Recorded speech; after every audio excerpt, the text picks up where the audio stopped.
Je déclare que la France reconnaît aujourd'hui l'État de Palestine.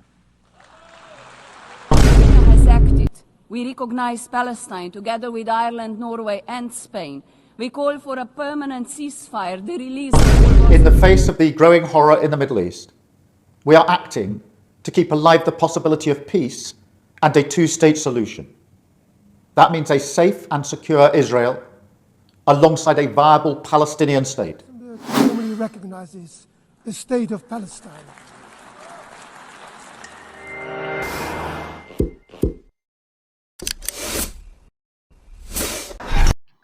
पिछले 2 साल से हजारों जिंदगियां जिन्होंने अपने मुल्क के लिए शहादत दी, जो छोटे छोटे नन्हे मासूम बच्चों की जो तस्वीर निकल के सामने आ रही थी, जो वीडियोज आ रहे थे, वो किसी की भी रूह कंपा दे रही थी। और पूरे मुल्क के अंदर विश्व के तमाम देशों ने फिलिस्तीन के समर्थन में आवाज उठाई, फिलिस्तीन के समर्थन में रैलियां की, फिलिस्तीन के समर्थन में अपनी सरकारों को मजबूर किया कि वो इस जेनोसाइड को बंद करें। और आज अब 150 से ज्यादा देशों ने फिलिस्तीन को स्वतंत्र राज्य के रूप में मान्यता दे दी है। फ्रांस के राष्ट्रपति ने कितने भावुकता अंदाज में फिलिस्तीन को रिकॉग्नाइज किया, फिलिस्तीन को एक स्वतंत्र मुल्क का दर्जा दिया, वो देखिए जरा इस वीडियो में। Le temps est venu. C'est pourquoi, fidèle à l'engagement historique de mon pays au Proche-Orient, pour la paix entre le peuple israélien et le peuple palestinien, je déclare que la France reconnaît aujourd'hui l'État de Palestine.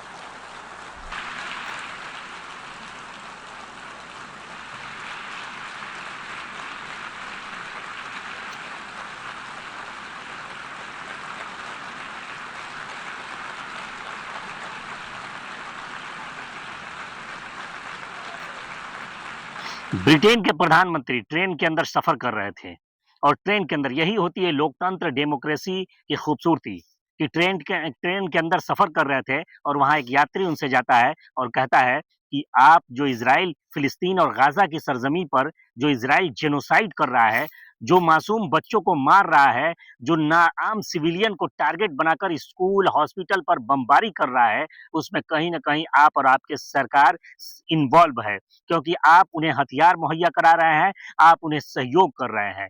और आज Britain के प्रधानमंत्री, वही Britain जिसने आज से कई सौ वर्षों पहले इसी इजराइल के लिए आवाज उठाई थी, और उसी ब्रिटेन की देन थी कि फिलिस्तीनियों से उनकी अपनी सरजमीन छीनकर यहूदियों को इजराइल के रूप में एक मुल्क देने की कोशिश की गई और मुल्क दिया भी गया। और उसके बाद से फिलिस्तीनी आज तक अपने आजादी की लड़ाई लड़ रहे हैं। आज उसी ब्रिटेन ने न सिर्फ फिलिस्तीन को रिकॉग्नाइज किया है, न सिर्फ एक आजाद फिलिस्तीन और स्वतंत्र फिलिस्तीन को मान्यता दी है, बल्कि अपने देश में जो पीएलओ का ऑफिस था, उस ऑफिस पे फिलिस्तीनी झंडा फहरा के अब उसे फिलिस्तीन के मुल्क के ऑफिस के रूप में स्थापित करने का काम किया है।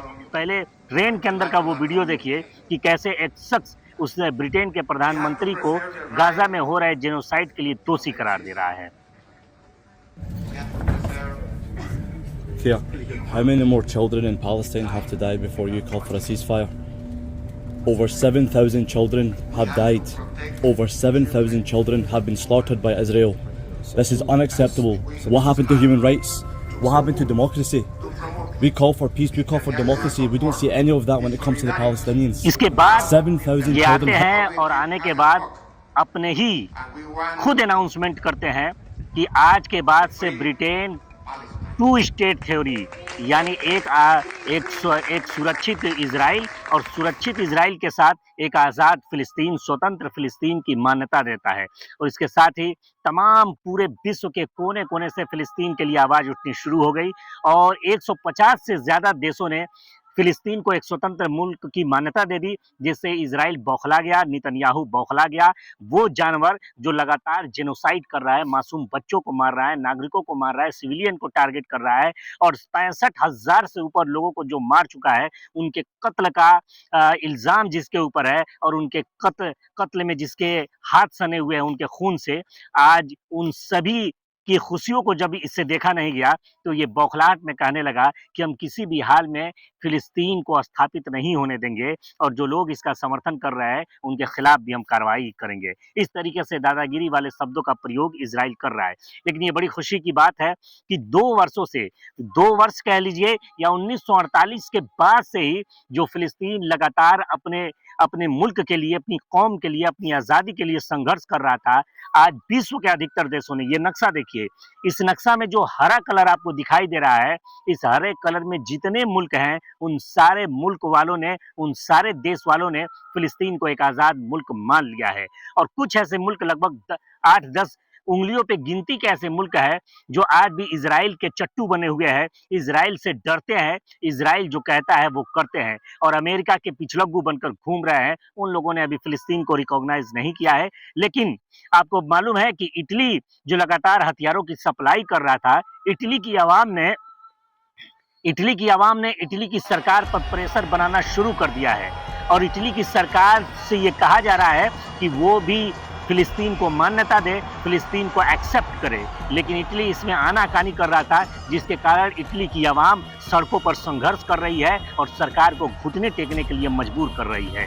आज ये बड़ी ही सुखद दिन है और बड़े ही खुशी की बात है कि तमाम मुल्कों ने फिलिस्तीन को एक आज़ाद मुल्क के रूप में स्वीकार किया है। अब वो दिन दूर नहीं जब फिलिस्तीन आज़ाद होगा और फिलिस्तीन आज़ाद होने के साथ साथ वहाँ के लोगों को अमन और सुकून की जिंदगी गुजारने का मौका मिलेगा। उन्हें भी दुनिया के और कोने तक जाकर बिजनेस करने का, जॉब करने का, अपने परिवार को आगे बढ़ाने का मौका मिलेगा। तो आप क्या कहते हैं फिलिस्तीन के बारे में कमेंट करके जरूर बताइए और मुबारकबाद दीजिए उन शहीदों को जिन्होंने अपने खून से फिलिस्तीन की सरजमी को सींचने का काम किया है। जय हिंद, जय फिलिस्तीन।